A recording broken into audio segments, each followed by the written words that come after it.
Seja muito bem-vindo a mais um episódio de Os Executivos, o podcast que traz para você vida real, como eu sempre repito e digo aqui. Esse podcast é patrocinado pela DGA. DGA é uma empresa de contabilidade que tem foco nacional e internacional. Ela atua no Brasil e em mais de 10 países, inclusive com escritório nos Estados Unidos. A DGA faz BPO contábil, fiscal, folha de pagamento, BPO financeiro, faz planejamento tributário, planejamento sucessório e atua com multinacionais. É a empresa que você precisa para cuidar do teu negócio. Mas hoje nós vamos ter uma entrevista adocicada. Vai ser o podcast mais doce que eu já fiz na minha vida e com certeza você vai gostar muito, porque você vai aprender não só sobre a vida executiva, mas vai aprender muito também sobre culinária e sobre aquilo que mais encanta a gente todos os dias, que é doce. Tudo aquilo que é doce alegra a vida de todo mundo. E hoje eu tô com uma convidada aqui muito especial, porque eu não vou ler o currículo dela. Eu sempre leio um pedaço do currículo, mas eu acho que isso aqui diz por si só. Ela escreveu esse livro chamado Bolos para Casar. Ela saiu na Vejinha, capa da Vejinha. Ela fez a capa do Prazeres da Mesa. E ela fez uma enciclopédia, eu só peguei um dos livros, aqui são 3 livros, ela fez uma enciclopédia sobre bolos. É isso, Otávia? É isso mesmo. Oi. Otávia, muito obrigado por você ter aceitado esse convite. Eu estou ansioso para a gente conversar, porque eu sou apaixonado por doce, apesar de não poder comer muito doce, né? Porque sabe como é que é. Obrigado por você ter vindo, por você ter aberto esse espaço na agenda para a gente conversar. E eu quero brincar hoje nessa entrevista, porque a gente vai falar do mundo executivo, naturalmente, mas eu sei que você deu uma pivotada enorme na tua carreira, e hoje você é uma executiva do açúcar. Verdade. Você é uma CSO hoje, é isso? Chief Sugar Officer. É verdade. É isso? É isso Conta mesmo. Um pouquinho, muito bem-vinda, obrigado. Obrigada. Conta um pouquinho pra gente dessa história de se formar na USP, em Direito na USP, e virar uma das maiores especialistas de bolo do Brasil. Obrigada. Bom, prazer enorme estar aqui, né? Obrigada pelo convite. E essa mudança tão grande, ela foi movida por uma paixão que eu tenho desde criança. Então eu fiz uma faculdade, eu gostei muito da minha faculdade, fui muito feliz enquanto eu estava lá, mas eu sempre tive essa paixão pela gastronomia e especificamente pela confeitaria. E eu acreditei durante muito tempo que eu ia fazer doces quando eu ficasse mais velha, ou quando eu me aposentasse de alguma profissão tradicional. E só que eu cheguei à conclusão que não ia ser assim, porque a paixão falou mais alto. Aí eu comecei um caminho de transição, né? Eu comecei a fazer estágio em restaurante, comecei a fazer um monte de curso, fui me especializando cada vez mais. Durante um período longo, eu coloquei a mão na massa, literalmente, então eu tive um ateliê de bolos decorados e eu fiz para todos os tipos de eventos, bolos, sempre aquela coisa sob medida, bem trabalhada, uma linha bem específica da confeitaria. E a grande mudança para virar essa executiva foi na pandemia. A pandemia coincidiu com o lançamento da enciclopédia, né? Na verdade, eu tenho 5 livros publicados. O primeiro livro foi feito em parceria com a Morena Leite, uma chefe que admiro muito, minha comadre, inclusive, somos muito Explica amigas. quem é ela para o público em geral. A Morena Leite, ela é a chefe do restaurante Capim Santo, né? Aqui que de foi São Paulo. daqui de São Paulo. O Capim Santo é de Trancoso, foi fundado pelos pais dela, acho que há 30 anos atrás, uma coisa assim. Ela é a chefe do Capim Santo, ela faz eventos pelo mundo afora, né? Não só no restaurante, é uma super referência de gastronomia brasileira. E a gente se encontrou quando eu estava fazendo a transição do direito para a gastronomia. Ela abriu as portas do restaurante dela para mim, então foi uma grande escola o Capim Santo para mim, em todos os sentidos, assim. Eu fiz estágio na cozinha, eu fiz produção, eu fiz eventos. Quando ela montou o Instituto Capim Santo, que é um trabalho lindíssimo de terceiro setor, que só fica mais forte a cada ano, ela me chamou, então eu participei da constituição disso. Eu também coloquei a mão na massa no Instituto os primeiros 5 anos. Então, vários projetos, e foi uma grande escola para mim, né? Eu também trabalhei com outros chefes e fiz formação em outros lugares, mas foi uma grande escola. E aí, durante muito tempo, eu trabalhei com esse ateliê. Na pandemia, eu mudei, porque não tinha sentido naquele lockdown longo que a gente teve um ateliê de bolos sob medida para grandes eventos. Nós não tínhamos os grandes eventos acontecendo. Você só fazia grandes eventos? Eu só fazia bolos decorados, eu não tinha uma linha de dia a dia que pudesse ser adaptada para a realidade da pandemia. Então, a minha decisão de parar de fazer teve muito a ver com isso. Eu não vi um sentido de fazer isso. E coincidiu com o lançamento da enciclopédia. E, no final, foi uma coincidência feliz, porque eu digo, obviamente, que eu preferia que não tivesse acontecido a pandemia, mas ela acontecendo, o lançamento da enciclopédia coincidiu com as pessoas fazendo muitos bolos em casa. Teve aquele boom de todo mundo ir para a cozinha e começar a fazer pão ou começar a fazer bolo. E eu tinha acabado de lançar uma obra em 3 volumes que cobria o assunto de A a Z, literalmente. Mas explica um pouquinho o que foi a enciclopédia, como é que surgiu esse projeto, por que ele saiu? Foi muito legal, assim, muito gratificante também, porque a enciclopédia foi um projeto que chegou até mim. Não fui eu que criei o conceito da enciclopédia. A editora Melhoramentos, o livro é publicado pela editora Melhoramentos, e na época o diretor da editora, fazendo uma pesquisa nas feiras de livros e tudo mais, ele estava com essa ideia de lançar obras no mercado editorial que explorassem um tema de uma forma absolutamente completa, de A a Z, né, como se fala. E muito no sentido assim, como que um livro compete com a internet hoje? Né? Porque muita gente fala isso, você dá um Google lá, você acha não sei quantas mil receitas. Então, o que leva uma pessoa a optar por um livro impresso e não por fazer uma busca de receitas? E o pensamento que estava norteando essa ideia era que quando você pega um especialista num assunto e aprofunda aquilo de uma forma que só o livro pode trazer. Né? Então ele concebeu essa ideia da enciclopédia e procurou uma pessoa do mercado editorial, que é meu editor até hoje, que é o André Bocato, uma pessoa super conhecida, e falou: André, a gente precisa de uma chefe que possa tomar esse projeto e executar esse projeto. E o André me indicou. Isso começou mais ou menos 1 ano e meio antes da pandemia. A gente começou a trabalhar em 2018 na Enciclopédia dos Bolos. E foi como que uma obra de encomenda. Então eu já fui brifada, olha, nós queremos 3 volumes, nós queremos que tenham tantas receitas, você precisa falar desde o básico até o mais elaborado.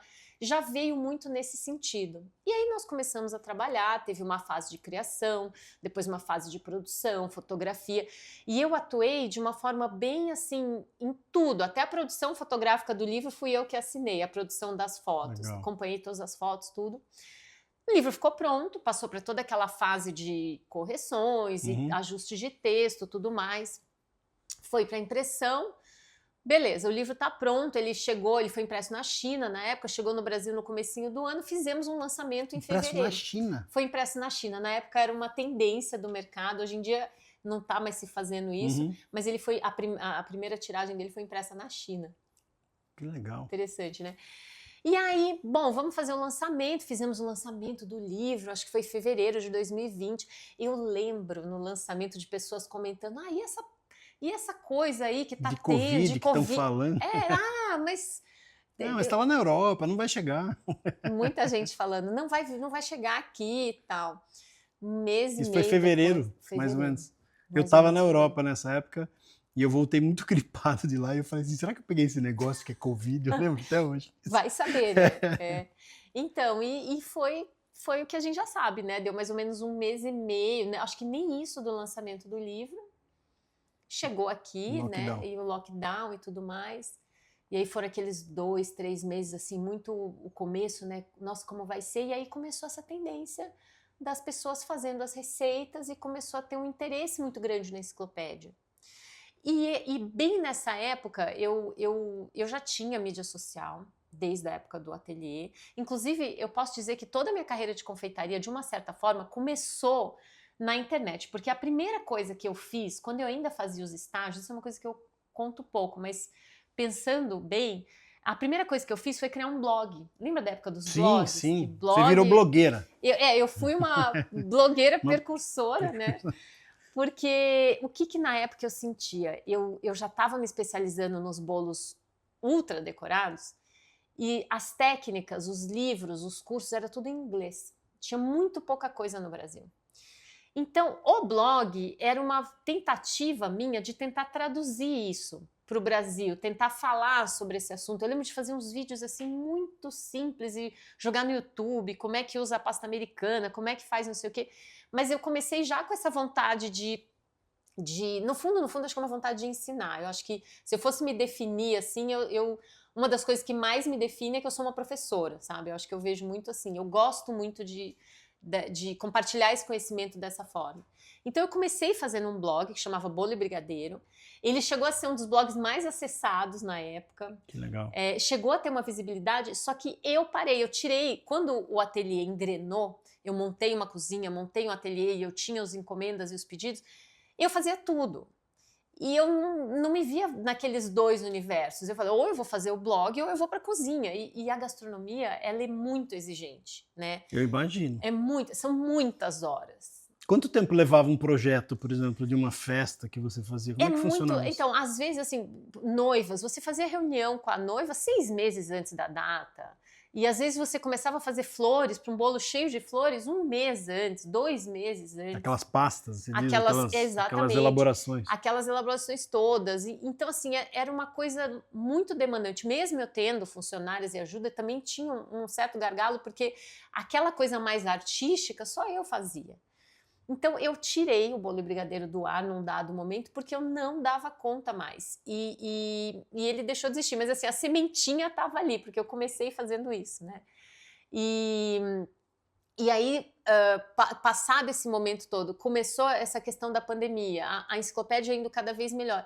E eu comecei a sentir de novo esse gostinho que eu tinha lá na época do blog, de escrever uma coisa, aí ter esse feedback, aí a pessoa me contar que fez, que deu certo. E essa troca que eu acho muito legal. E aí eu fui direcionando quase, não chega a 100% hoje, mas quase 100% para virar uma chefe digital. E, enfim, lancei outro livro, que você já viu, Bolos para Casar, ele veio depois da enciclopédia, e eu tenho mais alguns projetos já em andamento, assim, as ideias para os livros continuam. E aí mergulhei de cabeça nesse digital. Então, na verdade, chega a pandemia, você está com o teu ateliê, aí não faria sentido mais, teve que fechar o ateliê por conta de eventos, não tinha eventos mais. Não tinha eventos. E aí o livro foi bem na mesma época, quer dizer, a enciclopédia saiu e isso motivou você, quer dizer, a enciclopédia fez sucesso e tal. Porque também era uma época, assim, muitas lives, lembra como a gente fazia live? Sim. E eu fui em programa de televisão por live, eu saí em jornal, em revista, e aí o meu alcance na internet aumentou muito nessa época. Entendi. E aí eu vi um caminho de ir para esse mundo digital. Foi mais ou menos esse o movimento. Legal. E hoje você está nesse mundo digital e você... Conta pra gente, porque eu sei que você faz muita coisa. Você lança receitas exclusivas para as marcas. Conta um pouquinho do que é a tua vida no digital hoje. O que é a minha vida hoje? Eu escrevo uma newsletter que tem aí uma audiência bem legal. Na newsletter eu sempre trago uma receita exclusiva toda semana e eu também eu gosto muito de escrever. Talvez por isso a faculdade de Direito tenha sido uma coisa que foi legal, porque assim, eu gosto. Então eu sempre exploro um pouco mais da receita, eu vou atrás da história daquele doce ou de algum costume, ou eu exploro mais o ingrediente, então eu escrevo essa newsletter e me aprofundo mais num espaço de newsletter que a gente pode se expressar mais do que numa mídia social que é tudo tão rápido e tão curto, né? Eu crio receitas exclusivas para marcas. Eu tenho os livros, eu tenho cursos online, eu tenho atualmente mais de 9 cursos online, tanto em plataformas como em link direto. Eu tenho uma linha de porcelanas também, com uma parceira, né, uma amiga minha que criou um ateliê. E eu também faço consultoria. Então, essa parte da consultoria... E eu também dou aula presencial, além da aula online, aula presencial. Então, o que não é digital hoje em dia são as aulas presenciais. Eu sou professora na Escola Vilma Covesi, que é uma das mais tradicionais aqui em São Paulo. E eu faço essa consultoria em clientes que pedem desenvolvimento de receitas. Então, por exemplo, uma confeitaria que quer um cardápio novo ou que quer uma receita nova.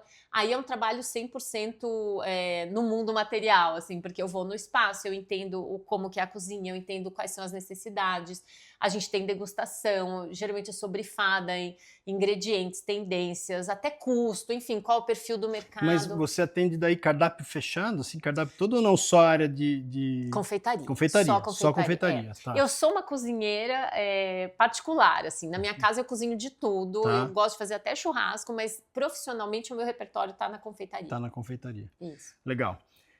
Então, ou seja, você sai da USP, formada em Direito, você não contou esse pedacinho, você pulou esse pedacinho. Você vai para o escritório de advocacia trabalhar.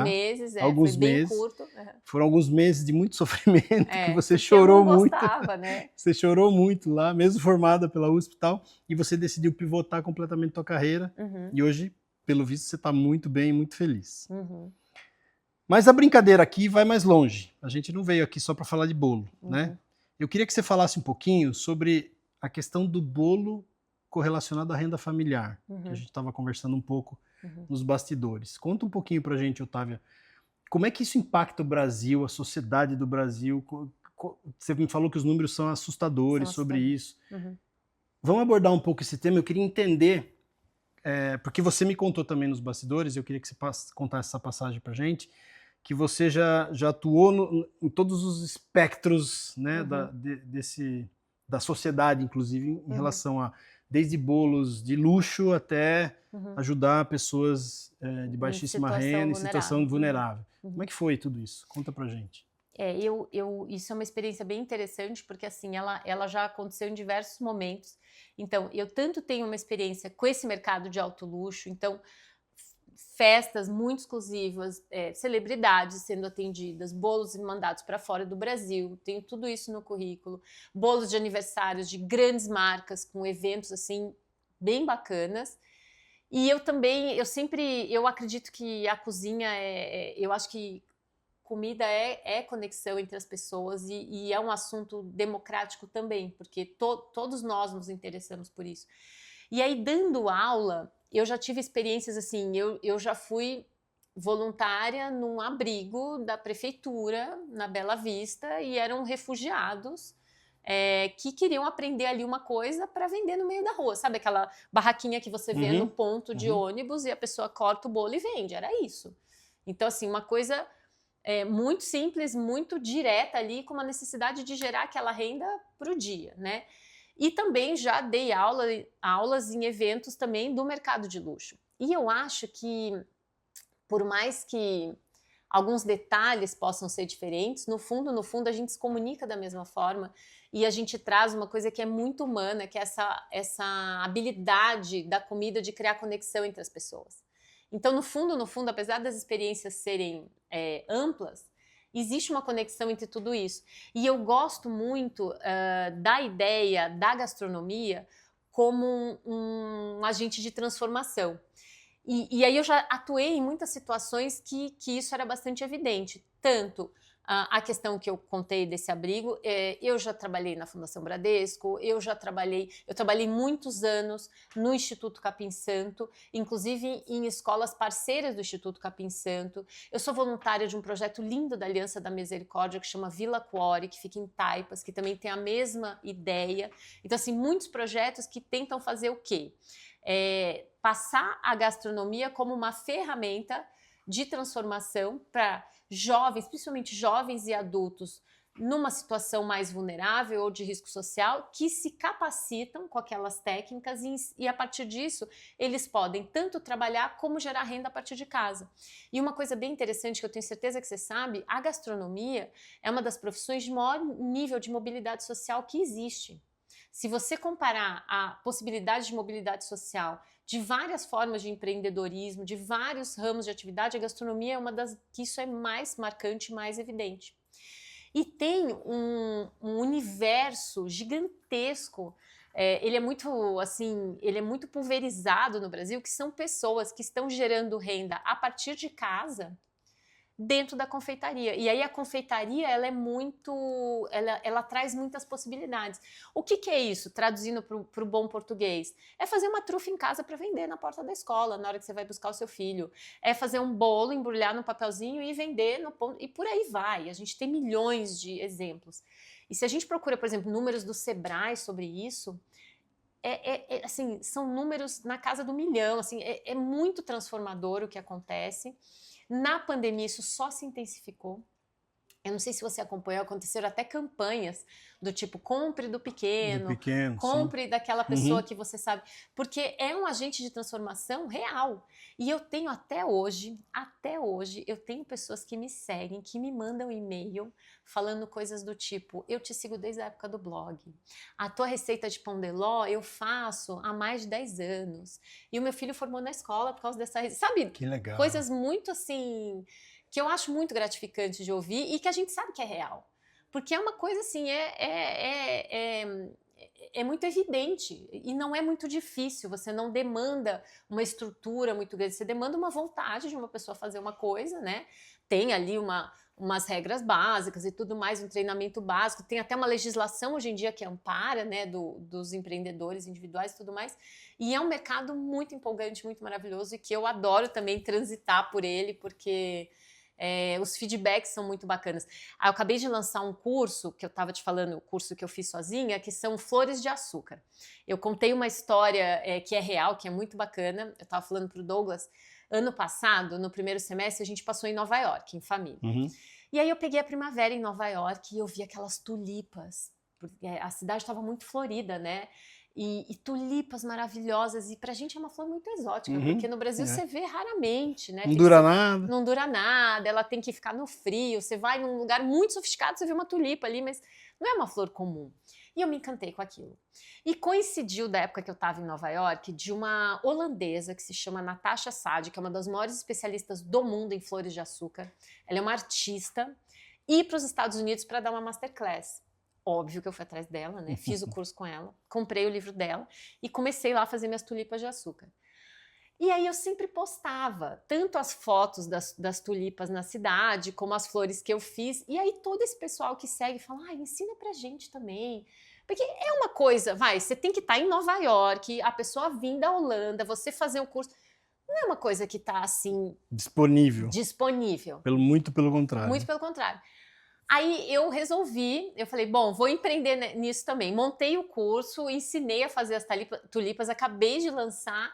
E por mais que pareça uma coisa uber sofisticada, você fazer uma flor de açúcar, eu cheguei para essas... Eu falo essas porque assim, meu público é muito feminino. Não é 100% feminino, mas é muito feminino. E eu falei, gente, um bolo que você ia cobrar R$200, porque ele é coberto de glacê, se você botar 3 tulipas de açúcar nele, você já pode cobrar R$500, R$600. Isso fica muito claro para a pessoa. Gera um valor incrível. Porque é a noção do valor agregado ali, né? Na veia, você está mostrando uma coisa, você não é nenhuma projeção, não é nada. Você está fazendo uma coisa que é mais exclusiva. E aí, cada um vai adequando isso para o mercado que ele trabalha. Óbvio, eu falo muito disso quando eu dou curso também. Você tem que entender o lugar que você está, que preço você pode cobrar e tudo mais. Mas é uma forma tanto de difundir esse conhecimento, que é uma coisa que, para mim, é muito importante desde sempre, como também dar ferramentas para as pessoas que estão lá lutando, empreendendo, batalhando e trabalhando e fazendo acontecer, né? De uma forma muito real. Muito bom, muito interessante tudo isso. É um mundo de negócios, na verdade, Sim. né? Falando de açúcar, falando de doce, de bolo, de tulipa e tudo mais, mas no fundo tudo acaba virando economia, né? E aí eu queria te perguntar uma coisa. Eu sei que você escreve livro, que você dá aula e tudo isso, mas qual que é o teu propósito mais forte hoje em estar tanto na mídia social quanto estar fazendo o que você faz hoje? Ensinar. Eu acho que cada vez mais eu me vejo assim. Porque eu acho que isso é uma coisa... Eu não lembro exatamente que autor que falou isso, mas eu sei que tem pessoas que falam sobre isso, que meio que o sucesso alinhado à felicidade tem a ver com uma interpolação de esferas, né? Que é o que você gosta de fazer, o que você faz bem e o que as pessoas também querem que você faça, certo? Tem mais ou menos isso, né? E eu sempre escuto muito esse feedback quando eu vou dar uma aula, que, quando você fala parece fácil. Você falando eu entendo. Nossa, nada é complicado quando você fala, como se... Isso é habilidade, né? E eu gosto dessa ideia de desmistificar coisas. Tá. E de transitar por todos esses universos. E eu acredito que coisas muito sofisticadas podem ser, sim, adaptadas para outras realidades. Eu acredito cada vez mais nessa ideia de... Eu gosto de coisas inclusivas nesse sentido. E por que não você sofisticar um pouco mais uma coisa para todo mundo? Por que não, entendeu? Então, eu me vejo cada vez mais como uma pessoa que compartilha esse tipo de conhecimento, ou que desmistifica essas coisas, ou que ensina dessa forma. Então, acho que na raiz disso está essa ideia de ensinar e de compartilhar. Então, no fundo, você é uma executiva do ensino, da área de ensino. É isso que você gosta de fazer e o açúcar... É o meio. É o meio para você chegar no... E me fala uma coisa, Otávia. Você não quer empreender de novo, você não quer abrir de novo o ateliê, você não quer nos presentear com esses bolos maravilhosos que você faz e tudo mais? Eu não digo que não quero, né? Não é uma coisa não quero, né? Não sei. Eu gosto muito de um espaço físico. A gente não pode esquecer que gastronomia é uma coisa eminentemente sensorial, né? Você sentir o cheiro daquilo, comer, degustar é muito... É o que torna a experiência real. Então, não é que eu não quero. Mas hoje, eu acho que é uma questão de prioridades e de direcionamento de energia. Eu não descarto abrir uma confeitaria, mas desde que eu tivesse um parceiro muito bom para a parte de fazer esse negócio acontecer no dia a dia. Operacionalizar tudo. Porque a operacionalização da gastronomia, ela exige, ao meu ver, uma dedicação de corpo e alma. Eu não acho que dá para fazer as duas coisas. 100% ali. Não sei se eu estou sendo polêmica, mas se eu abrir uma confeitaria, eu já fiquei 42 horas numa cozinha, sem sair. Por quê? Fazendo um negócio que eu ia entregar, inclusive era um aniversário, você falou marcas de luxo, era um aniversário de uma grande marca de luxo no Brasil. A gente ia entregar bolos nas lojas principais e as 50 clientes mais importantes iam ganhar um bolo em casa. Era um negócio bem grande. Eu fiquei 42 horas na cozinha. Uau. Mesmo tendo... Porque eu sou muito... Entendeu? Eu quero ver o ponto. É um negócio que tem que ser perfeccionista mesmo, né? Quer dizer, você tem que ter uma entrega... Então, você entende? Com essa cabeça, eu fico, como é que eu vou abrir uma confeitaria agora? Não vai dar certo. Talvez eu penso muito isso, eu falo, gente, será que... Enfim, são habilidades que todo empresário fala, né? Aprender a delegar mais e tudo mais. Mas assim, eu tô no jardim da infância nessa parte. Se eu abrir uma confeitaria, eu vou querer estar lá. Vai querer estar lá. Todo dia, e eu experimento, e não, tem que fazer de novo. Então eu acho que eu precisaria de um parceiro com uma visão mais de negócio para fazer a coisa fluir melhor. Acho que até um chefe, acho que seriam até dois parceiros aí, né? Importantes, né? Agora eu me vejo assim, eu sou muito criativa, e criar é muito fácil.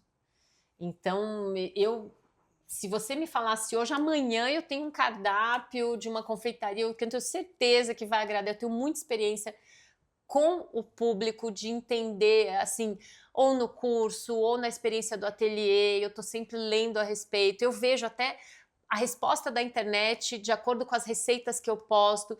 Então, é muito fácil, não digo fácil, mas assim, eu tô muito ali, meio que no pulso do mercado, no sentido, o que as pessoas gostam? Porque isso é uma coisa muito sensível também na confeitaria. Você nunca parou para pensar em montar uma mentoria para isso? Às vezes eu penso. Por que só às vezes? Você tem, eu vejo que você tem experiência, você já teve a mão na massa, quer dizer, você já teve o seu negócio, você sabe o que fazer, e hoje o teu negócio é ensinar. Então hoje o mercado de mentoria ele está muito em alta. Por quê? Porque, de fato, o mundo empresarial é muito carente nesse sentido, né? Então, eu fico imaginando a Otávia montando uma mentoria e muita gente, donos de restaurante, de confeitarias, de padarias, de sei lá o quê, querendo aprender com você. Você nunca para pensar nisso, que eu acho que é uma dica boa, um porque eu nunca parei para pensar, sabe? É um projeto interessante, porque você tem muita bagagem, né? E não só a bagagem técnica, mas você tem a experiência prática, que isso é muito legal. Não, e nesse aspecto, eu tenho assim... Pensa numa situação, já aconteceu comigo, que envolva confeitaria, que envolva bolo, que envolva... É infinito, é engraçado, é trágico, é interessante. Então, assim, eu tenho muita experiência nesse dia a dia do negócio, sabe? Então, até às vezes em live, uma época que eu fazia muita live, às vezes tinha lives, perguntas e respostas no Instagram, e fluía muito, talvez por isso. Olha só, a sementinha da mentoria, porque as pessoas perguntavam coisas, eu falei, eu já sei o que aconteceu. A cliente falando, é verdade, sabe? Aquela de já ter tido o dia a dia. Eu vou ser seu mentor para sua mentoria. Ah, boa. Gostou? Vamos lá. Otávia, de alguma maneira você vê algum impacto da tecnologia? Nós estamos muito falando todo mundo que chega aqui eu pergunto, inteligência artificial vai impactar o que você enxerga, o que você não enxerga? Confeitaria, você acha que vai ter algum impacto do tipo robô fazendo as coisas, com inteligência artificial funcionando? Como é que você enxerga isso? Você se preocupa com isso de alguma maneira? Isso impacta você de alguma maneira? Como é que você está vendo esse universo? Sim, eu acho que o impacto é inegável que ele vai acontecer. Eu acho que ele vem em todas as áreas e eu sou muito otimista, não sei se ingênua, mas eu sou muito otimista, porque eu ouço muitas pessoas falando só de aspectos negativos do AI, meu Deus, lembrando daqueles filmes de ficção científica. E eu penso muito nos aspectos positivos de avanços que a gente já está tendo. Então, toda a questão, por exemplo, dos diagnósticos, né, que está dando um salto. Saúde e tal. O que eu vejo especificamente na gastronomia e na confeitaria? Todas as ferramentas de busca, de organização de informação, isso é maravilhoso. Então, assim, existe uma infinidade de informações na internet, até em termos, porque o público normal fala em receita, né? Me vê a receita daquele bolo. O confeiteiro profissional, ele chama de ficha técnica a receita, porque é uma receita traduzida em parâmetros mais técnicos. Então, é tudo com uma unidade de medida padronizada, com peso padronizado, com custo padronizado. Você fica imaginando ferramentas de AI para organizar isso desde o ateliê pequeno até uma cozinha industrial enorme. Eu sou do tempo, e não é que eu sou do tempo, eu tenho certeza que você vai hoje, tem cozinha que ainda tem isso. Você ficha técnica na pasta. Você entende? Porque às vezes é difícil, tá no computador de sei lá quem, que nenhum cozinheiro tem acesso. Então, pega a pasta da ficha. Isso já era para ter acabado e vai acabar cada vez mais. Eu achei que isso era só em contabilidade. Não, na ainda cozinha, temos assim, a pasta. Tem os caras que... Tem a pasta.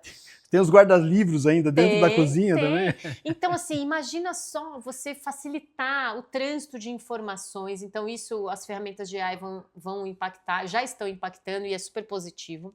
Já existem ferramentas de AI para design de bolos. Isso é uma coisa até antiga, um tempo atrás já tinha programas que faziam isso. Eu acho que pode ajudar quem faz esse bolo super elaborado, assim, para um super evento. Geralmente você faz um croquis, isso já é feito. Você pedir inspiração para a inteligência artificial, por que não usar isso? Mas eu acho uma coisa, tanto na confeitaria como em qualquer uso do AI. Por que eu sou otimista? Porque eu entendo, me corrija se você entender que a coisa não é bem por aí, mas tirando pela confeitaria, o bom uso da AI pressupõe a sua base de conhecimento para separar o joio do trigo. Então eu posso chegar para uma ferramenta de AI hoje de busca, treinada para confeitaria e falar, escreva uma receita de brownie. Ela vai escrever. Só que eu sei olhar para aquela receita e separar se aquilo é uma viagem do AI que está mal treinado naquele parâmetro ou se aquilo vai funcionar, por exemplo. Ou se aquilo é uma coisa muito padronizada e você vai dar o seu toque. Aí, isso sem dúvida. Você vai ter o AI ali para construir a base. Muita gente pergunta, a tecnologia vai substituir até o confeiteiro, porque você pega, por exemplo, uma impressora 3D, ela faz ali o bonequinho de plástico. Por que ela não vai fazer a flor de açúcar ou o bonequinho de massa de açúcar? Imagino que é só um pulo para isso acontecer. Sim, ela vai fazer, mas ela não vai ter o sentimento envolvido, ela não vai ter a nuance da cor. Eu acho que talvez num momento a gente chegue nisso, num refinamento dessa tecnologia num determinado ponto, mas eu acho que isso ainda está muito longe. Eu acho que a gente não precisa pensar lá no final. Eu acho que a gente tem que pensar hoje como uma ferramenta para ajudar. Então eu vejo que sim, ela vai impactar, mas eu vejo de uma forma positiva e eu acho que a nossa segurança é a nossa base de conhecimento, que é justamente o que está treinando e direcionando o AI hoje. Se você pega uma ferramenta de inteligência artificial crua, ela dá um monte de furo em qualquer área, certo? Sim. Vai um tempo ali de você usando e você treinando para ela te... Eu vou te dar a minha experiência, assim, mas antes de dar a minha experiência, eu queria te perguntar uma outra coisa. Você, nessa ideia de, puxa, vamos usar isso como uma ferramenta e tudo mais, você acha que a inteligência artificial ela vai nivelar o conhecimento, assim, de forma geral? Eu acho que sim. Eu acho que o conhecimento já está muito mais nivelado do que ele era anos atrás. Muito mais acessível. Tá. É, acessível. E o que mas de novo, eu não sei se eu posso afirmar que sim, porque eu ainda vejo da minha experiência e de ver o uso que essa inteligência artificial ainda demanda essa base de conhecimento. Porque senão ela não funciona. Tá, ela ainda não está entregando sozinha. Sim, isso eu concordo com você. Agora eu vou te dar até uma experiência que eu estou vivendo, né, essas semanas. Como você sabe, sou contador, tenho uma empresa e há 2 ou 3 semanas atrás eu resolvi que eu ia fazer um sistema. Eu nunca escrevi uma linha de código na minha vida. Falei, mas eu vou me arriscar, eu vou me enveredar nesse campo aí, porque eu sempre tive vontade de aprender. Fiz uns cursinhos quando eu tinha, sei lá, eu lembro até hoje, a Ju me perguntou assim, mas você estudou isso alguma vez? Eu falei, eu fiz um curso de database quando eu tinha 19 anos de idade. Nem existe mais. Nem existe mais, mas o conceito é o mesmo, porque é linha de código e tal, beleza. E eu não entendo nada de linha de código hoje. E eu comecei com essa brincadeira de escrever um programa, inclusive para minha mentoria. Estou desenvolvendo um sistema complexo. Ficou complexo já, né? E eu estou me forçando a aprender um monte de coisa que eu não lembrava mais, como é que configura banco de dados, correlacionamento, lógica do sistema e tudo mais. Mas eu concordo com você que neste momento é impressionante o que ela faz, porque eu chego e escrevo, estou usando 3 inteligências para construir isso. Eu uso cada pedaço, eu peço para uma fazer diferente e tal, para ver. Às vezes comparo, inclusive. Mas hoje ainda, no meu ponto de vista, ela ainda é limitada. Apesar de ser muito incrível, porque assim, eu peço uma coisa, a hora que eu vejo o código, tem 3.000 linhas o código. Eu fiz um negócio até que eu não pedi ali, né? Mas às vezes ela trava e às vezes até os meninos brincam comigo aqui, ó, fala obrigado pra ela, porque depois ela vai criar vida esse negócio, vai ficar brava, vai ficar ofendida com você. Mas eu às vezes tenho vontade de chamar ela de burra, porque eu falo assim, cara, você não tá vendo que você tá fazendo errado o negócio aqui, né? Uma coisa tão óbvia aqui, ela às vezes não enxerga. Mas eu acho que isso está evoluindo numa velocidade absurda. E daqui a pouco vai mudar. Eu acredito. Eu vi no Fórum Mundial um especialista dando uma declaração no Fórum Mundial dizendo que a inteligência artificial em 2026 ela vai atingir a capacidade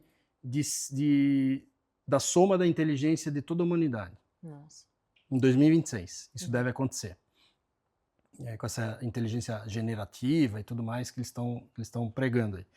Eu vejo que a evolução das ferramentas é uma coisa absurda. E agora tem mais inteligência artificial do que qualquer coisa, né? Outro dia conversei com um amigo meu que é especialista nessa área também, que está estudando isso, e eu falei, cara, eu estou aqui desenvolvendo uns códigos, me sugere aí, o que eu uso melhor, tá? Ele falou uns nomes lá que eu... Você nunca tinha ouvido falar.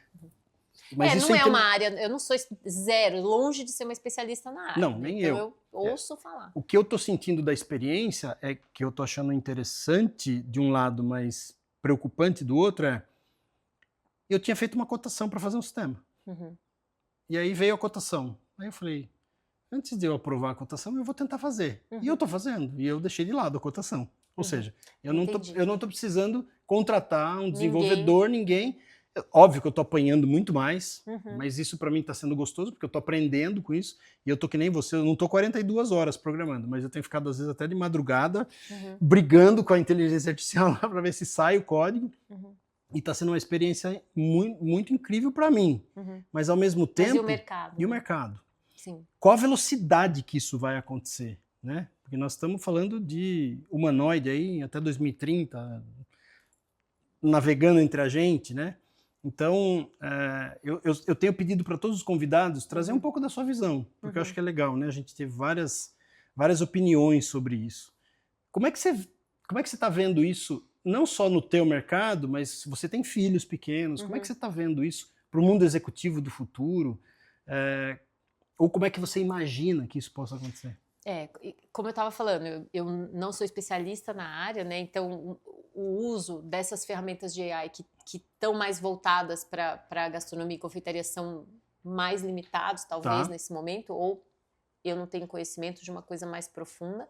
Então, hoje, eu acho que para a gente chegar num estágio de substituição profissional, eu acho que demanda um tempo, porque demandariam robôs com uma programação muito fina, e isso já existe, eu sei que já existe, mas qual que é o custo hoje de você montar uma cozinha industrial com robôs? Inviável. Ainda é inviável. Então eu vejo muito nesse sentido de eu não sei quanto tempo, talvez em algum momento seja inexorável, mas eu acho que ainda falta muito tempo para isso impactar de fato a nossa vida aqui no Brasil, nesse mercado. Eu ainda acho que ela está impactando mais diretamente talvez esses mercados que essa parte mais intelectual é mais forte. Né? Se a gente pensar na gastronomia e na confeitaria, você tem uma parte física ali muito forte. E para isso ser feito por uma inteligência artificial, eu acho que ainda tem que sofisticar muito e tem essa barreira do custo. Então, num primeiro momento, eu vejo que tem essa questão, né, para a coisa de fato tomar o nosso dia a dia. Mas eu acho que eu procuro não buscar a visão catastrófica das coisas, sabe? E eu acho que é uma evolução natural, da mesma forma que causou muita controvérsia e muita ansiedade, grandes inovações tecnológicas que a humanidade já teve ao longo dos anos e a gente, de uma certa forma, aprendeu a viver e lidar com isso. Eu acredito que isso vai acontecer também, desde que a gente lembre de colocar as habilidades humanas em primeiro plano. Talvez eu acho que o caminho para a gente conviver com isso é cada vez mais valorizar o que a gente sabe que a gente tem de especial. Então, essas habilidades mais não tão técnicas, então a nossa percepção, assim, até o nosso lado menos racional, digamos assim, né? Essa habilidade de comunicação, combinar o sentimento com o raciocínio. Eu sei que eu já ouvi um especialista falando que daqui a pouco a inteligência artificial também vai fazer isso. Eu acho que vai demorar um pouco ainda. Eu acho que se a gente dá protagonismo para isso, talvez a gente coloque as coisas mais no lugar, sabe? Acho que eu vou montar um restaurante. Deixa eu te falar uma coisa, agora sem brincadeira. Eu acho que muita gente tem esse sonho. Eu, pelo menos, tenho. Sim. Eu falo para minha mulher o tempo todo, nossa, eu tenho um desejo de ter um restaurante. Eu sei que o sonho é uma coisa, a realidade é outra. É bem diferente. Ter um restaurante, eu tenho amigos que são chefes, que já tiveram um restaurante e falam, cara... Nem pense. Nem pense, porque eu tenho a minha esposa... quer passar longe disso, porque o irmão dela tem uma pizzaria e a mãe dela tem uma lancheria e já teve restaurante também. Então ela sabe a realidade. Ela sabe a realidade disso. E eu falo, nossa, mas comida, eu gosto de cozinhar, né? Dentro da minha limitação técnica e da minha capacidade, faço coisas muito simples, mas eu gosto, porque é aquilo que você falou, né? Tem aquela história do sensorial, do prazer de estar ali, de transformar a comida, eu adoro descascar cebola, gente. O que eu posso fazer? Eu adoro descascar cebola. Eu acho sensacional. Você acha que, para uma pessoa como eu, se quisesse ir aí falando, obviamente, para o público, alguém que está ali naquela... Será que eu saio? Será que eu entro para esse mundo da gastronomia? Se eu não entro, que jeito eu entro? O que você daria de dicas aí, de sugestões? É uma pergunta muito legal, porque eu já vivi isso várias vezes, até de aconselhar pessoas. Eu vivi esse sonho e mergulhei nele, mas eu vi muita gente que entrou nesse sonho e saiu correndo, falou, não era isso que eu imaginava, né? E eu acho assim, a comida, a gente não pode negar, é ancestral, tá no nosso DNA, né?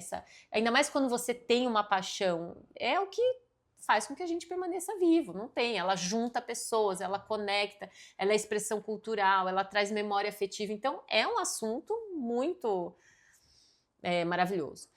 Mas o que eu acho que é fundamental para um amante da gastronomia é entender se ele quer trabalhar com gastronomia, ter uma experiência real. Cava isso de alguma forma. Seu amigo é dono de um restaurante e fala, é o seguinte... Quero trabalhar aí. Eu vou fazer um estágio, eu vou botar ali a roupa, o tamanco, eu vou entrar na cozinha junto com a galera, ver se deixam, né? Porque você vai... Eu lembro a primeira vez que eu entrei numa cozinha profissional, o chefe chegou e falou, você fica aqui, você não mexe em nada, tipo, não atrapalha. E ele estava muito certo, porque é isso mesmo. Mas assim, sinta isso e viva isso, porque essa experiência é decisiva. É onde as pessoas falam, meu Deus do céu, não quero ouvir falar disso. Mas o meu sonho não é entrar na cozinha, meu sonho é ter um restaurante. Mas eu acho que mesmo assim, eu acho que mesmo que você queira ser um empresário, se você quer ser um empresário da gastronomia de qualquer forma, eu acho que pelo menos uma semana tem que sobreviver num restaurante para entender melhor como que aquilo funciona. Porque eu acredito É igual muito... o McDonald's faz o cara começar lá Tem limpando o chão do... Tem que entender. Não adianta, você pode ter 1000 cursos teóricos de administração de restaurante. É muito específico. Não adianta você falar, mas é claro que eu vou fechar o evento para 5.000 pessoas, a gente precisa do dinheiro. Você já fez comida para 5.000 pessoas? Você sabe o que é uma cozinha que está produzindo comida para 5.000 pessoas? Se você nunca viu isso, não faça isso. Eu acho, sinceramente. Aí eu sou bem, assim, incisiva nesse ponto. Em qualquer ramo de... se você quer empreender em qualquer ramo de gastronomia, tenha uma experiência real de estar ali no chão da cozinha de produção, entendendo o tamanho da encrenca. Mesmo que você vá passar o resto da sua vida no salão, de fraque, servindo champanhe. Tudo bem, mas você tem que entender o que acontece, porque é muito complexo.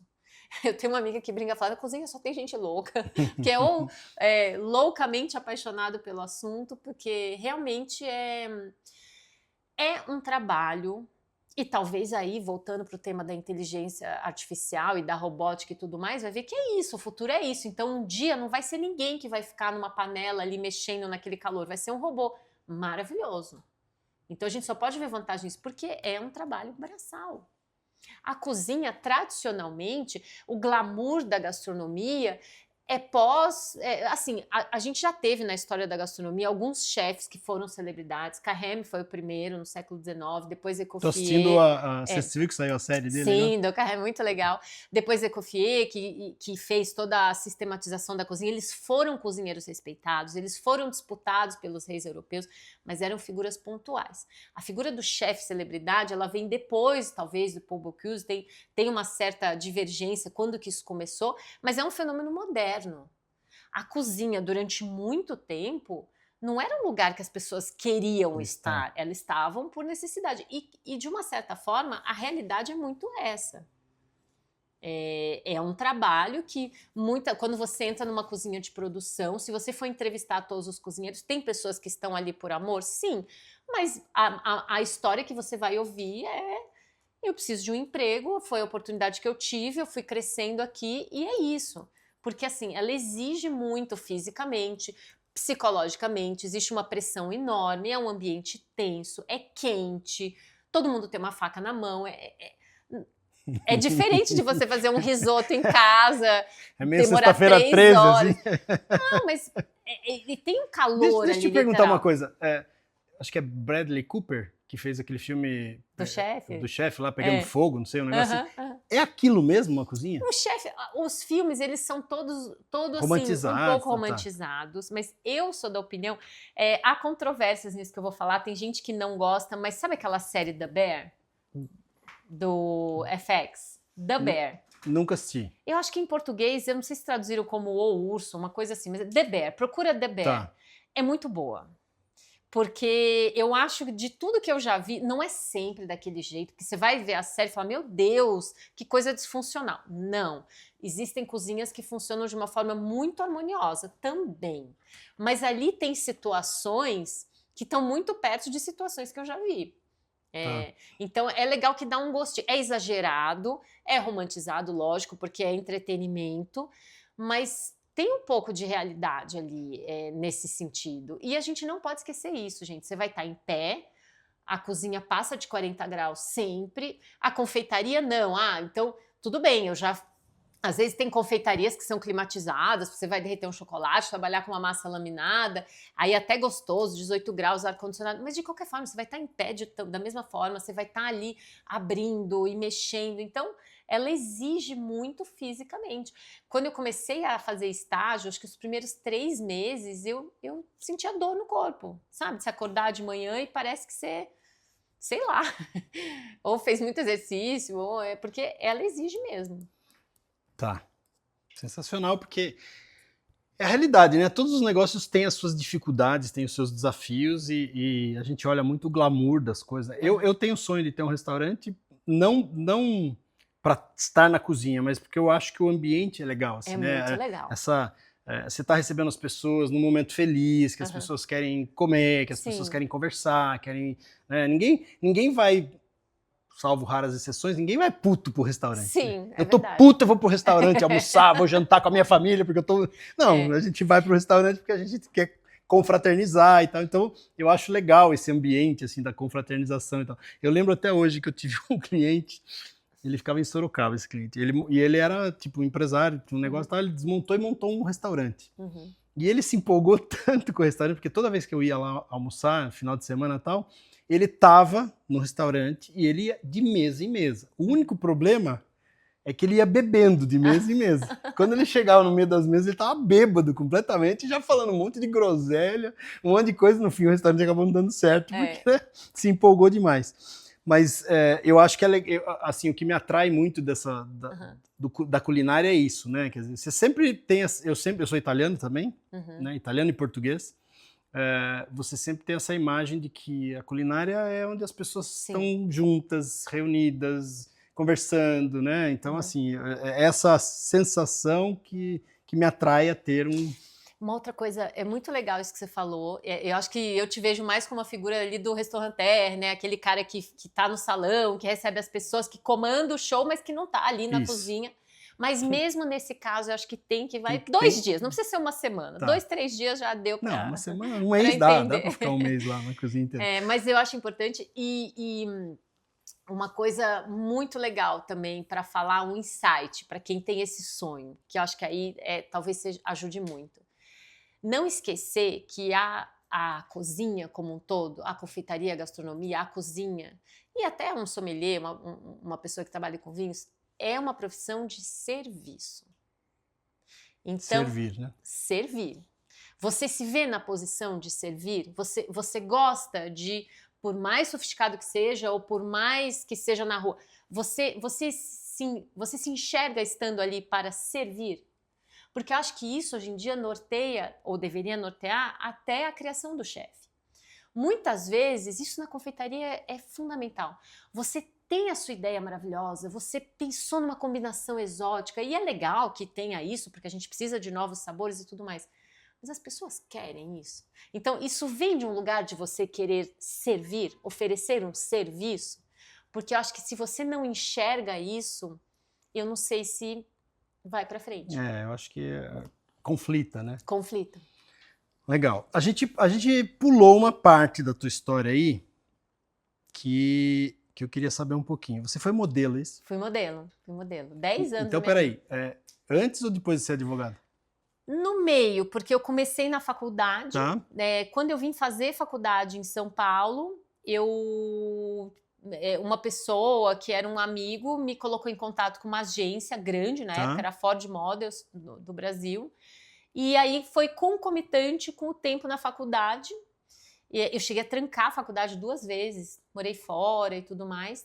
Você foi pro Japão? Fui pro Japão, que na época era um mercado muito bacana. E aí, depois que eu me formei, nesses anos aí de limbo, que eu trabalhava no restaurante de noite, que eu tava meio que mudando, eu continuei trabalhando como modelo.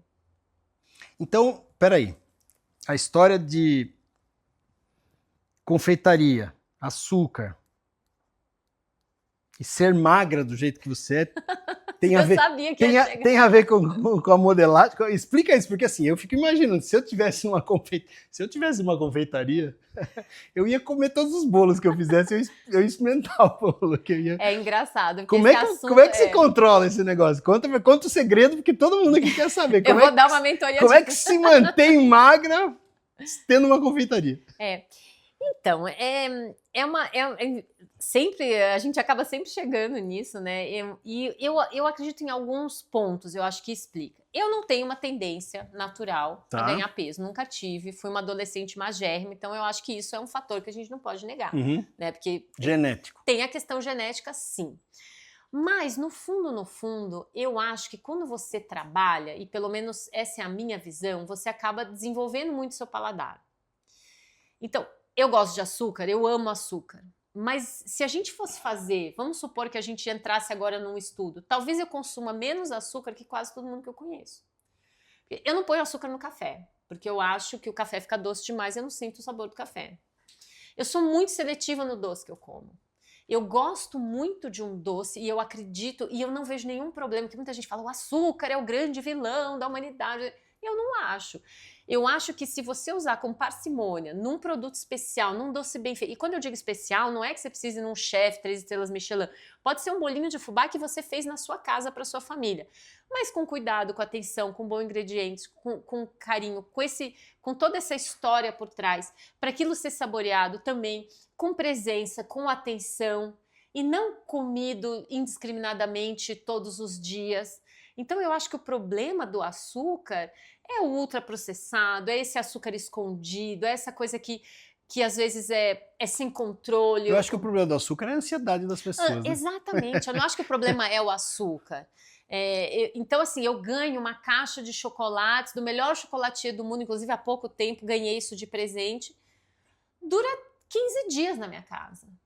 Porque é um momento especial, eu terminei uma refeição, eu vou lá, eu pego aquele pralinê e eu degusto aquilo. Eu não abro aquilo e viro a caixa e acabou a caixa, eu nunca fiz isso. Então, eu não acho que o açúcar é o vilão. Eu posso estar falando de um lugar privilegiado pela questão genética, não sei e nunca vou saber, e isso está fora do meu controle, certo? Uhum. Mas eu acredito muito nisso, eu acho que a gente acaba demonizando as coisas erradas. O açúcar em si tá lá.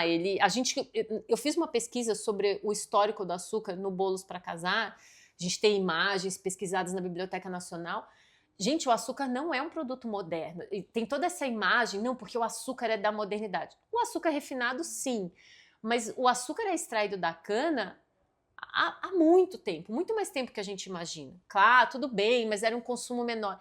Diminui o consumo no seu dia a dia, deixa para consumir o açúcar nessa situação especial. Se você não toma refrigerante, se você não põe açúcar em todas as suas bebidas, se você não consome ultraprocessado, se você consome frutas, legumes, verduras e tudo mais, se sentar à tarde, tomar um café e uma fatia de bolo, qual o problema disso, né? Então eu defendo muito isso. Tudo que é feito com parcimônia, ter equilíbrio é o segredo da vida. Né? Então assim, qual é o segredo? Não tem grande segredo, no fundo eu tô falando uma coisa que muita gente já fala, mas eu acho que, sinceramente, uma coisa muito profunda que eu acho, às vezes eu acredito que existe um desvio de atenção das coisas, sabe? Então, eu conheço pessoas que me falam, eu não como açúcar há 2 anos, não entra açúcar branco na minha casa. Tudo bem, eu não sou nem médica, nem nutricionista, eu não vou discutir essa questão. Se te mandaram fazer isso, tá tudo certo. Mas eu acho que não é por aí. Na minha casa tem todos os tipos de açúcar, do mais orgânico ao mais refinado possível. E eu só acho isso, um uso limitado, deixa aquilo para um momento especial. A confeitaria é isso, a confeitaria é uma celebração, ela é um momento especial. Ninguém precisa comer um bolo para sobreviver, certo? Você não precisa de um super chocolate para o seu corpo funcionar. Não, é total prazer. Então, reserva isso para esses momentos e aí eu acho que tá tudo certo. Muito bom. Você fez seu primeiro bolo aos 7 anos de idade. Uhum. Lá que nasceu a paixão. Eu fui uma criança que cozinhou, assim. Tem um monte de foto no álbum de família, eu na cozinha, eu fazendo bolo. Eu tenho uma irmã mais velha, então no começo ela dava ali uma direcionada. Ela ama cozinhar também, não é da área, é engenheira.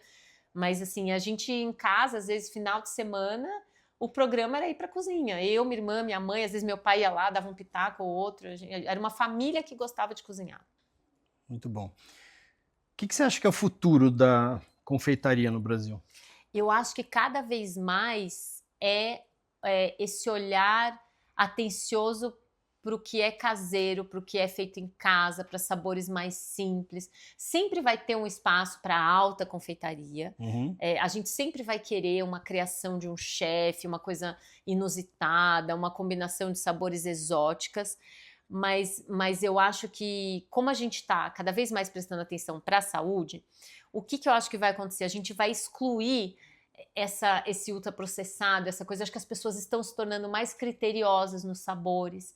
e aí a internet chega para ajudar, para difundir ideias e coisas que as pessoas nem prestavam atenção. 10 anos atrás, se você falasse em caramelo salgado, as pessoas iam achar que você é maluco. Hoje em dia já é um sabor que você pode ver em qualquer cardápio de qualquer lugar. Então eu acho que a internet ajuda, por mais que tenha essas trends, que tem chefe que fica maluco, tipo, o pistache, não aguento mais ver pistache e tal. Tudo bem, sempre vai ter a trend do momento, mas eu acho que é positivo também. Eu acho que ela democratiza coisas que antigamente eram muito mais exclusivas, era só quem viajava ou só quem ia num super restaurante que conhecia. Então eu acho que são dois caminhos que parecem opostos, mas acho que eles vão caminhar juntos. Cada vez mais as pessoas vão saber do diferente, do inusitado, isso talvez chegue em mais pessoas.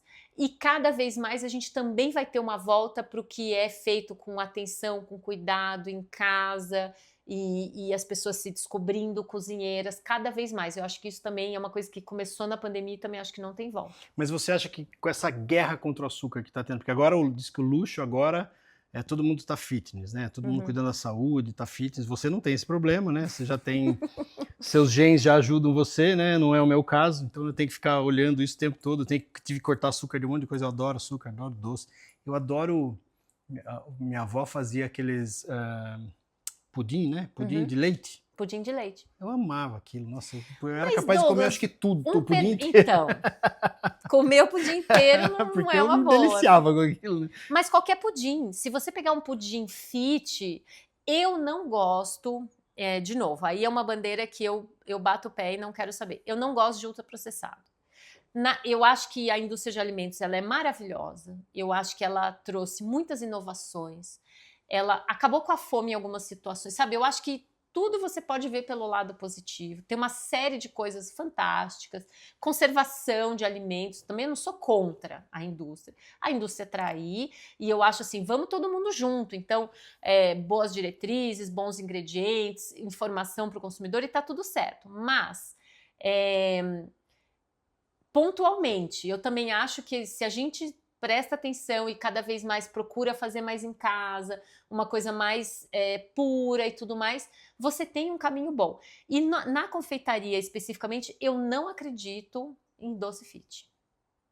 Não? Não acredito. Aí pode ser polêmico, mas assim, quando Adoro. eu vejo Adoro coisa polêmica. Doce saudável, não é o doce que é saudável, o que é saudável é a pessoa. Eu não acredito nisso. Tá. E já tem muito nutricionista, muito médico chamando a atenção para isso, gente. Tudo é uma estratégia de marketing. E tudo bem, se me der um doce saudável, eu vou comer, eu vou achar bom, vou achar ruim, mas assim, eu acho que isso eu não compro. Aí você vai ler lá os ingredientes do doce saudável, é maior que bula de remédio. Como é que isso é mais saudável do que você pegar farinha de trigo, manteiga, açúcar, misturar e fazer um biscoito e assar no forno da sua casa? Para mim, não rola. Então assim, você cria uma receita com um adoçante... Não. Eu entendo o papel dos adoçantes, tem pessoas diabéticas que não podem consumir nenhum tipo de açúcar. Óbvio. Já fiz receita existe um público específico, mas essa massificação, convencer as pessoas que não é mais para você comer açúcar e agora você tem que comer um ingrediente X que adoça, mas, de novo, é uma bula de remédio desse tamanho? Não. Isso para mim é assim, eu não acredito, eu acho que é estratégia de marketing e, de novo, o doce não é saudável, quem é saudável o seu hábito é saudável.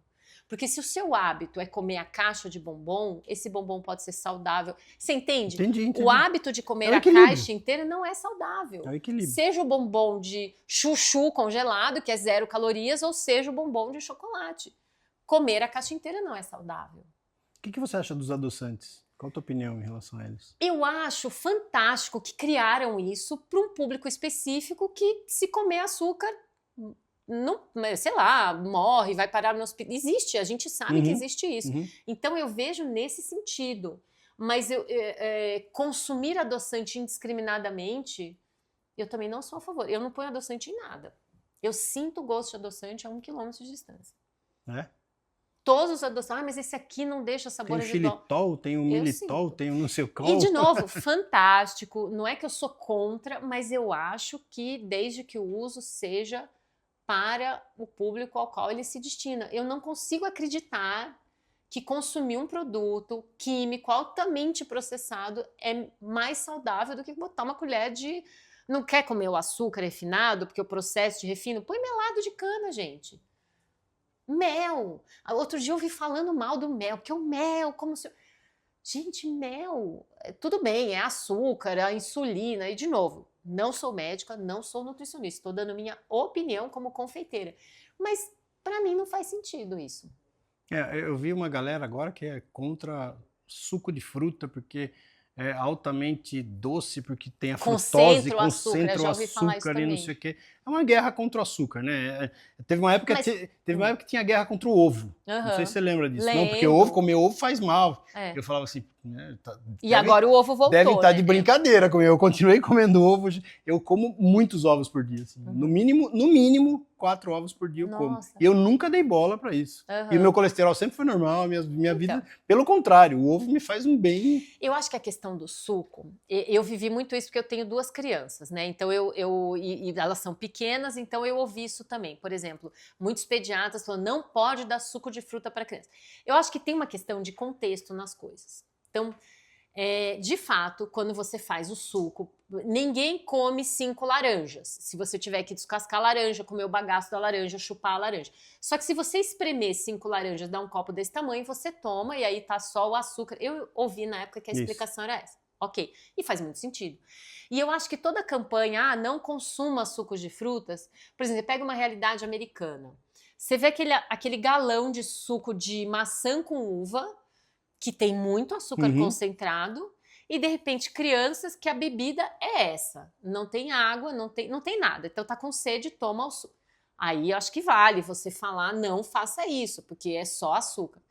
Agora, de novo, não é que tá proibido tomar suco. Eu acho que tudo é uma questão de equilíbrio. Pega um dia, faz um suco, bota 5 laranjas. Eu não acho que isso vai ser um problema. Agora, isso virar o hábito, virar o dia a dia e a pessoa, por exemplo, não toma mais água ou não come mais as frutas, sim, isso é um problema. Mas, por exemplo, eu continuei dando suco para as minhas crianças. Não todo dia, não em todas as refeições. Tenta variar com a fruta em pedaços, mas, né, de novo, é uma questão de equilíbrio, eu acho. Muito bom o papo. Otávia, tô abduzindo seu cérebro agora, pondo em mim. Vou abrir um novo negócio. Eu tô a fim de abrir um restaurante, uma confeitaria, seja o que for. O que a Otávia dentro da minha cabeça diria para mim? Douglas, vai por aqui, por ali, faça isso. Qual que é a tua orientação para quem tá aqui assistindo a gente e tá com interesse de montar um negócio ou tá começando a empreender nesse mundo de aquilo que você falou, né, muito da questão da renda familiar. Na pandemia aconteceu muito isso, muita gente começou a fazer bolo em casa para vender e tal. Se tem alguém ouvindo a gente aqui que está nesse momento de vida, o que você, como uma especialista da área, o que você sugeriria em questão de foco de mercado, de negócio, que quer empreender numa confeitaria? Eu acho que o primeiro passo para qualquer nível de negócio, seja você vai montar uma produção de trufa em casa, seja você vai montar uma confeitaria num lugar bacana, é entender qual vai ser o seu mercado. Porque a gastronomia e a confeitaria, elas têm um apelo muito forte, que você não está inventando um produto que você tem dúvidas sobre a necessidade das pessoas acerca daquele produto. É diferente de um empreendedor que cria algo novo. Não. Pessoas comem, na confeitaria todo mundo faz aniversário, enfim, a gente já tem a cultura estabelecida, então você sabe que o seu produto, teoricamente, já tem uma aceitação. Só que para quem? Eu acho que isso é muito importante. Entender se você tem para quem vender aquele produto que você está pensando em oferecer, porque isso é crucial. Outro dia eu estava conversando com uma colega sobre isso, a gente viu uma marca que até fechou a loja, óbvio que eu não vou falar a marca, mas meses atrás a gente já estava vendo, falou assim, nossa, ela está oferecendo um produto muito premium num lugar que todas as lojas ali, o público que está ali, não consome produtos premium. Então, dificilmente aquelas pessoas vão pagar o que ela está. E da mesma forma, você vai num shopping high-end e vai oferecer uma coisa muito simples. Não vai vender. Parece óbvio o que eu estou falando, mas às vezes você vê ainda pessoas errando em posicionamento de numa mercado. Coisa muito básica. Então, assim, entenda qual vai ser o seu mercado. Seja você uma pessoa que vai fazer trufa e oferecer na saída da escola dos filhos, porque tem muitas pessoas empreendendo assim, seja você uma pessoa que quer montar uma confeitaria de alto nível num ponto comercial bacana. Aquele mercado vai ser atendido naquele lugar? Existe esse desejo pelo que você está pensando em oferecer? Eu acho que isso é fundamental. Básico, é fundamental. É básico, mas vira e mexe você vê um produto que você olha ali e fala, nossa, é muito legal você trazer isso, porque assim, a gente, independente do universo que a gente fala, né, do nicho de mercado que a gente fala, as premissas, elas se repetem, né? Então assim, entenda seu público-alvo, entenda o teu consumidor, quem é o teu consumidor, né? Qual é a dor que você vai atender e aonde que ele está, esse consumidor. Então assim, eu só queria ouvir de você, porque realmente a gente repete isso o tempo todo. Muito legal, muito legal. É muito gostoso falar de comida, ainda mais do que envolve confeitaria, né? Adorei te receber aqui. Eu queria que você deixasse suas considerações finais, mas antes de deixar suas considerações finais, eu queria te fazer uma pergunta que eu geralmente faço para os meus convidados. Algum arrependimento da tua história, alguma coisa que você voltaria no tempo hoje e falaria, isso aqui eu faria um pouquinho diferente? Eu acho que eu podia ter aprendido melhor ou mais cedo como delegar de uma forma eficiente. Eu acho que eu segurava muito tudo para mim até o ponto do insustentável, né? Então, eu acho que isso é um aprendizado. Não acho nem que eu tô nesse momento ainda, mas olhando a minha trajetória, em vários momentos eu podia ter feito isso de uma forma melhor e teria fluído mais o trabalho, sabe? Acho que isso é uma habilidade que todo mundo tem que aprender desde sempre. E até, de novo, se a gente está falando para uma microempreendedora que está pensando em começar uma coisa muito, muito em casa, muito básica, quem eu poderia chamar se um dia eu não puder fazer tal coisa? Eu posso congelar, sei lá, escalonar isso melhor para não centralizar tudo em você, já pensando nos próximos passos. Sempre pensar em quais seriam os próximos passos de crescimento. Aí eu acho que é muito importante pensar nisso. Legal, muito bem. Suas considerações finais aí. O que você gostaria de deixar? Gostou do podcast? Gostei muito. Foi um prazer também. Eu amo falar de comida. Posso ficar 3 dias falando de comida, porque, como vocês perceberam, é uma paixão muito genuína. E eu acho que é isso, assim. Eu acho que é um chamado no final das contas, né? E se você tem isso, se você, primeiro, se vê nessa posição de oferecer um serviço de uma certa forma, de se doar dessa forma, né?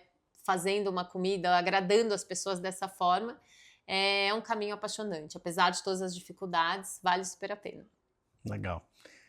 Mais uma vez, muito obrigado por você ter vindo até aqui, conversado com a gente. É sempre muito prazeroso receber os convidados aqui, porque eu aprendo em todos os podcasts. Está sendo uma experiência incrível ser o hoster disso aqui. E mais uma vez te agradeço. Obrigado. Obrigada também. Você assistiu mais um episódio de Os Executivos com a Otávia, que é essa mulher especial que cuida da culinária de uma forma especial, porque a gente sabe que fazer doce, né, essa parte da confeitaria é uma coisa muito... Tem que ter muito dom, né? E ela trouxe aqui vários insights. Então, se você gostou desse episódio, aproveita. Deixa eu te explicar uma coisa, ó. Não dói clicar aqui no sininho para tocar, você se inscrever. Pelo contrário, sabe o que acontece quando você se inscreve no canal aqui? Você ajuda toda essa galera que está aqui atrás filmando, fazendo tudo, a manter o seu emprego. Você ajuda se você estiver aqui no canal com a gente. Então, fica no canal, porque sempre que tiver um episódio novo, você vai ficar sabendo. Até a próxima!